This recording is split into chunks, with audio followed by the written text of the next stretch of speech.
नमस्कार दोस्तों, आज की इस वीडियो में हम बात करने वाले हैं दिमाग को लगने वाली चोट यानी कि ब्रेन इंजरी की। दोस्तों, दिमाग की चोट जन्म के बाद दिमाग को होने वाली किसी भी क्षति को संदर्भित करती है और यह क्षति किसी दुर्घटना या फिर आघात यानी कि ट्रोमा, दिमाग के इन्फेक्शन, शराब या फिर अन्य नशीले पदार्थों के दुरुपयोग या पार्किंसंस रोग जैसी दिमाग की बीमारियों के कारण हो सकती है। सिर पर अचानक हिंसक प्रहार से दिमाग को गंभीर नुकसान पहुंच सकता है। चोट के लक्षण चोट की गंभीरता पर निर्भर करते हैं। इसके लक्षणों में कन्फ्यूजन, सिरदर्द, दौरे, अंधापन, याददाश्त संबंधी समस्याएं, बेहोशी और कोमा शामिल है। सिर पर आघात के बाद दिमाग की चोट का परीक्षण डॉक्टर द्वारा शारीरिक परीक्षण करके और आपके लक्षणों को देखकर किया जाता है। आपको सीटी स्कैन या फिर एमआरआई स्कैन की भी आवश्यकता हो सकती है। खेलते समय सुरक्षात्मक कपड़े पहनकर और ड्राइव करते समय हेलमेट और सीट बेल्ट पहनकर दिमाग में चोट लगने की आशंका को कम किया जा सकता है। दिमाग की चोट एक आपात स्थिति होती है और जिसका इलाज अस्पताल के आपातकालीन विभाग में ही किया जाता है। व्यक्ति की चोट की गंभीरता के आधार पर उसे ऑक्सीजन या फिर सर्जरी की आवश्यकता हो सकती है। दीर्घकालिक उपचार चोट के स्तर और लक्षणों पर निर्भर करता है। अधिकांश बाहरी आघात से हुई मस्तिष्क की चोटें सामान्य होती है और जानलेवा नहीं होती है, परंतु कभी कभी हल्की चोट भी गंभीर और दीर्घकालिक प्रभाव डाल सकती है। दिमाग की गंभीर चोट व्यक्ति की संज्ञानात्मक क्षमताओं यानी कि सीखने और सोचने के कौशल सहित उनको प्रभावित कर सकती है और यह कोमा या फिर मृत्यु का कारण भी बन सकती है। दिमाग की चोट ऐसी चोट है जो दिमाग की कोशिकाओं के नुकसान और उनके नष्ट होने का कारण बनती है और यह घटी हुई या परिवर्तित चेतना की स्थिति उत्पन्न कर सकती है, जिसके परिणाम स्वरूप कॉग्निटिव यानी कि संज्ञानात्मक और शारीरिक क्षमताओं पर कुप्रभाव पड़ता है। अब बात करें दोस्तों दिमाग के चोट के प्रकारों की, तो इसके दो प्रकार होते हैं। एक तो है दिमाग की गंभीर चोट जिसे कि हम ट्रॉमेटिक ब्रेन इंजरी कहते हैं। तो यह चोट सिर पर बाहरी आघात के कारण होती है और दिमाग की गंभीर चोट के व्यापक प्रभाव हो सकते हैं जो कि चोट के प्रकार, स्थान और गंभीरता जैसे कई कारकों पर निर्भर करते हैं। और दिमाग की चोट के अन्य प्रकारों की बात करें तो एक्वायर्ड ब्रेन इंजरी उन सभी स्थितियों को कवर करती है जिनमें जन्म के बाद दिमाग की चोट लगी है और इसमें कुछ हद तक आघात यानी कि ट्रोमा संबंधित दिमाग की चोट के साथ साथ ट्यूमर, स्ट्रोक, दिमाग में ब्लीडिंग और एन्सेफेलाइटिस शामिल है। इसके प्रभाव अक्सर ट्रोमेटिक चोट जैसे होते हैं, लेकिन कुछ महत्वपूर्ण अंतर होते हैं जो इसके उपचार को ट्रोमेटिक चोट से अलग बनाते हैं। अब दोस्तों बात करेंगे दिमाग की चोट के लक्षणों की। तो दोस्तों इसके लक्षणों में उल्टी, सुस्ती, सिर दर्द, लकवा, चोट का कारण या उससे पहले या उसके 24 घंटे बाद तक की घटनाएं याद रख पाने में असमर्थता, नई जानकारी याद रखने में कठिनाई, कन्फ्यूजन और विचलन, बेहोशी, आंखों की पुतलियों का चौड़ा होना, विजन में परिवर्तन यानी कि धुंधला या फिर दोहरी दृष्टि, तेज रोशनी को सहन न कर पाना, आंखों को हिला ना पाना और अंधापन। साथ ही साथ बोलने में कठिनाई होना जैसे कि स्लर्ड स्पीचेस यानी कि शब्दों को व्यक्त करने और समझने में असमर्थता होना, निगलने में कठिनाई होना, शरीर में सिहरन या फिर सुन्न पड़ना, पलकों का लटकना या चेहरे की मांसपेशियों की कमजोरी, आंत्र अनियंत्रण होना, मूत्र अनियंत्रण होना, धुंधली दृष्टि, कान बजना, चक्कर आना, संतुलन की समस्याएं, श्वास की समस्याएं, धीमी पल्स, रक्तचाप यानी कि ब्लड प्रेशर में वृद्धि के साथ धीमी श्वास दर, कान बजना या सुनने की क्षमता प्रभावित होना, संज्ञानात्मक कठिनाइयां, अनुचित भावनात्मक प्रतिक्रियाएं, बेतुकी बातें करना या फिर भावनात्मक परिवर्तन या नींद की पैटर्न में बदलाव, ये सारे के सारे दिमाग में लगने वाली चोट के लक्षण हैं। बात की जाए कि डॉक्टर को आपको कब दिखाना चाहिए, तो यदि आप या आपके साथ कोई व्यक्ति सिर पर कोई झटका अनुभव करते हैं और दिमाग की चोट के किसी भी लक्षण को महसूस करते हैं तो डॉक्टर को तुरंत दिखाएं। गंभीर संकेत और लक्षण जिन्हें तुरंत जांचा जाना चाहिए उनमें है सिरदर्द जो कि बढ़ता जा रहा है और सही नहीं हो रहा, कमजोरी, महसूस कर पाने की क्षमता में कमी या समन्वय में कमी, बार बार उल्टी या मतली का आना, ठीक से बोल पाने में कठिनाई, आवेग या फिर दौरा पड़ना और साथ ही साथ लोगों और जगहों को न पहचान पाना। तो ऐसी स्थिति में आपको डॉक्टर को दिखा लेना चाहिए। अब दोस्तों बात करते हैं कि दिमाग की चोट क्यों लगती है। तो दोस्तों यदि दिमाग लंबे समय तक ऑक्सीजन से वंचित रहता है तो दिमाग को क्षति हो सकती है। चोटों और बीमारियों की एक विस्तृत श्रृंखला के परिणाम स्वरूप भी दिमाग की चोट हो सकती है। ट्रोमेटिक यानी कि बाहरी आघात से हुई दिमाग की चोट के कारणों की बात करें तो उसमें है खेल में लगी चोट जैसे कि फुटबॉल, मुक्केबाजी, क्रिकेट, हॉकी सहित कई खेलों में चोट लगने से गंभीर दिमाग की चोटें हो सकती है। युवाओं में ये विशेष रूप से आम है।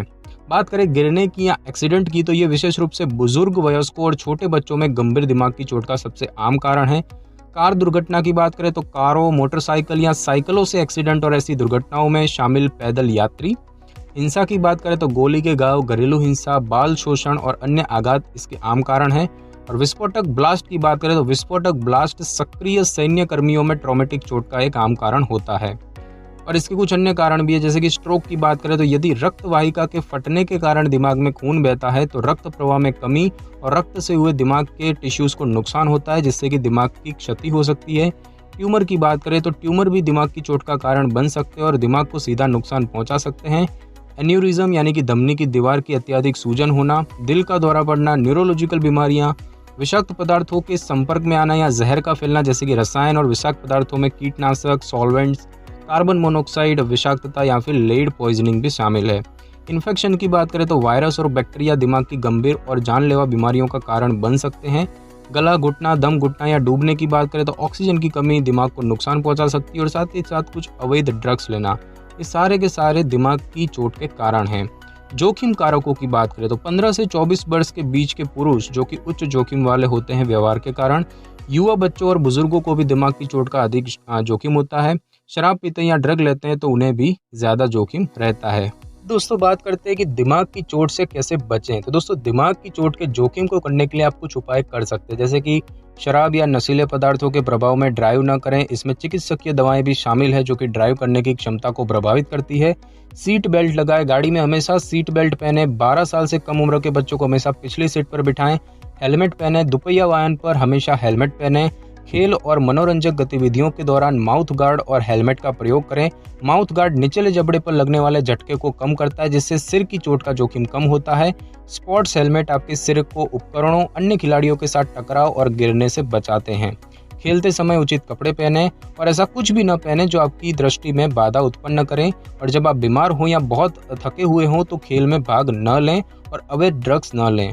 और बात करें गिरने से बचने की तो कुछ उपाय बच्चों को सिर की चोटों से बचने में मदद कर सकते हैं, जैसे कि कभी भी बच्चे को पकड़कर जोर से ना हिलाएं, बच्चों को बालकनी में खेलने ना दें, सीढ़ियों को साफ रखें, बाथ टब या शॉवर में ऐसी चटाई रखें जिस पर वे ना फिसलें।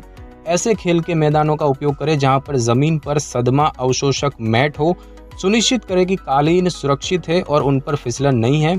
और कुछ युक्तियां हैं जो वयस्कों को घर में गिरने से बचाने में मदद करती है, जैसे कि बाथ टब या शॉवर में ऐसी चटाई रखें जिस पर फिसलन ना हो। दृष्टि की नियमित जांच कराएं। शरीर की ताकत और संतुलन को बनाए रखने के लिए नियमित व्यायाम करें और घर में अच्छे से रोशनी रखें। सीढ़ियों के दोनों किनारों पर हैंडरेल लगवाएं और साथ ही साथ बाथरूम में हैंडरेल लगवाएं।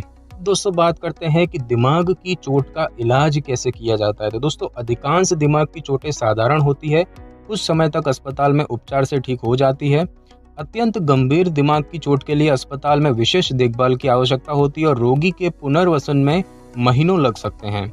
बात करें आपातकालीन उपचार यानी कि इमरजेंसी ट्रीटमेंट की, तो दिमाग में चोट लगने पर आपातकालीन उपचार के स्टेप होते हैं कुछ, जैसे कि वायु मार्ग खुला है कि नहीं इस बात की जांच की जाती है, श्वास की जांच की जाती है और CPR दिया जाता है। गर्दन और रीढ़ की हड्डी को स्थिर किया जाता है, उदाहरण के लिए गर्दन के ब्रेस का उपयोग करके। ब्लीडिंग हो रहा हो तो उसको रोका जाता है। यदि व्यक्ति बहुत दर्द में है तो दर्द से राहत दिलाने की कोशिश की जाती है। टूटी हड्डी की जांच कर उसे सही से प्लास्टर लगाया जाता है और साथ ही साथ श्वास, हार्ट की गति, रक्तचाप यानी कि ब्लड प्रेशर, तापमान और रक्त में ऑक्सीजन के स्तर पर भी नजर रखी जाती है। बात करें दोस्तों दवाओं की, तो ऐसा जरूरी नहीं है कि दिमाग की चोट का परिणाम दीर्घकालिक विकलांगता या फिर हानि हो, लेकिन क्षति कम करने के लिए सही परीक्षण और ट्रीटमेंट आवश्यक है। चोट के तुरंत बाद दिमाग की क्षति को सीमित करने के लिए कुछ दवाएं दी जा सकती है, जैसे कि बात करें डायूरेटिक्स की, तो ये दवाएं टिश्यूज में तरल पदार्थ की मात्रा को कम करती है और मूत्र उत्पादन में वृद्धि करती है। ये दिमाग के अंदर दबाव कम करने में भी मदद करती है। बात करें दौरे यानी कि सीजर को रोकने की दवाओं की, तो जिन लोगों को दिमाग की मध्यम या फिर गंभीर चोट होती है उन्हें चोट लगने के पहले सप्ताह के दौरान दौरे पड़ने का खतरा होता है। सीजर के कारण हो सकने वाली किसी भी अतिरिक्त दिमाग की क्षति से बचने के लिए पहले सप्ताह के दौरान एंटी सीजर दवा दी जा सकती है। और कोमा प्रेरक दवाओं की बात करें तो डॉक्टर कभी कभी लोगों को अस्थायी कोमा में रखने के लिए दवाएं देते हैं, क्योंकि कोमा में दिमाग को कार्य करने के लिए कम ऑक्सीजन की आवश्यकता होती है। बात करें सर्जरी की तो दिमाग के टिश्यूज़ को होने वाले अतिरिक्त नुकसान को सीमित करने के लिए इमरजेंसी ऑपरेशन की आवश्यकता हो सकती है।